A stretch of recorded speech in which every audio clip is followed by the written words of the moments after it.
السلام عليكم ورحمة الله وبركاته. أصحابتنا قرية سودة وادا وقيبت السديدة الشيكة إن النفس ينمر جعيل رنا أنت يعني نسيبك أياحون حبلي أنا أصحابتها هين أنتو دبنا والد جرسدي وحين يكونوا ليهين نول وناكسن أنا مربى قف كان آمنو أن جعل هذا أيان ويا حقيقي وحنا هي وضع على ninka sana oo aan la sheekaystana haro ayuu ku guursaday gabar kale mid kasta oo balan igaga baxa nafsi baan ku ogahay isku soo wada geeyo nolosha adduunyada markaan isdhaha maanta ay kugu dhowdahay guur iyo nolol macaan oo raaxo ku dhahantahay ayay iga sii durugtaa oo calool xumo iyo ciil ii bedelaan farxadda iyo raraynta laakiin waxa igu naxdin badneed igu saameyn badneed iguna murugo badneed goor aan jacayl wadaagnay wiil aad u macaan badnaa wuxuu ahaa nin aan aad u jeclaa oo daacad ahaa aan sheekaysanayna muddo yar wuxuu ka soo jeeday reer sabool ah wuxuuna waayay adduun uu ugu soo doonto isaga oo ii sheegin ayuu habeen madow tahriib dhaqaaqay markaan muddo warkiisa moogay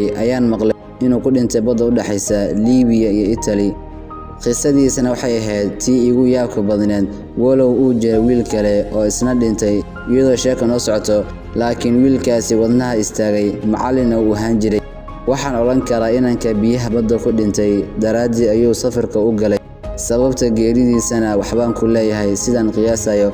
isagoo safar ugu jira inuu nolol fiican la qaato ayuu naftiisa u waayay salaad kasta oo aan tukadana ilaahay waxaan uga baryaa inuu jannatul firdaws ka waraabiyo aniga rag hore oo badan ayaa iga tagay ina xumeeyay adiguna haddii aad iga tagayso war lagu soo sheegay ama aad leedahay maxaad iga qarisay adiga haddaan ku weydiiyo arrin aad ogtahay inay idin kala geynayso qofka aad jeceshahay ma u sheegi lahayd fadlan balbowskayga soo istaag oo si daacadnimo ku dhahantay iga jawaab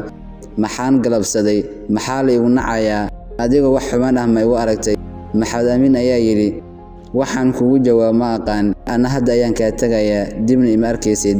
sida ayuu maxamed amiin kaga tagay Samira iyo Jabuuti waxaan u soo dhaqaaqay dhinaca iyo Hargeysa markuu maxamed amiin Hargeysa yimid wuxuu falkeeda galay sidoo isku ilowsin lahaa Samira wallow iyada telefoonkiisa raadisay oo ay dhowr jeer la soo xiriirtay maxamed amiin wuxuu bilaabay sheeko kale waxaan isbarteen inaan la yiraahdo hoodo waxay ahayd inaan ka soo jeedo reer ladan waxayna ahayd inaan dabeecad wanaagsan oo qurux badan hoodo waxay aad iyo aad u jeclayd dhoofka isna hoodo ayuu aad u jeclaa muuna dooni jirin inay ka dheeraato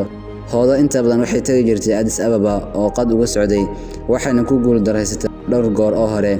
inta wixii ka dambeeyay hoodo waxa uu suurto gashay inay tagto Turkiga oo ay ka sii baxdo dhinaca iyo Giriiga 19 Maars 2013 waxay ahayd casr dheer maxamed amiin oo aad u faraxsan ayaa maqaaxi magaceeda Cadaani Cafe la yiraahdo oo suuqa hoose ee Hargeysa ku taal fadhiya ayuu telefoon u soo dhacay telefoonkaas oo sheegay in hoodo ay gashay Yurub isla markaana dhakhtar ku yaal dalkii qaabilay ay ilmo ku dhashay uurkaasi waxay sii qaaday intii ay jidka ku sii jirtay maxamed amiin ciil iyo calool xumo way u dhamaatay inantan dhexda ku sii xumaatay indhiis ayuu ka jeclaa in badanna uu kala taliyay inay dalkeeda aaminto hase yeeshee way ka dhiga adeegtay maxamed amiin markuu qoys ka gaaray hoodo wuxuu u soo jeestay dhinaca iyo Samira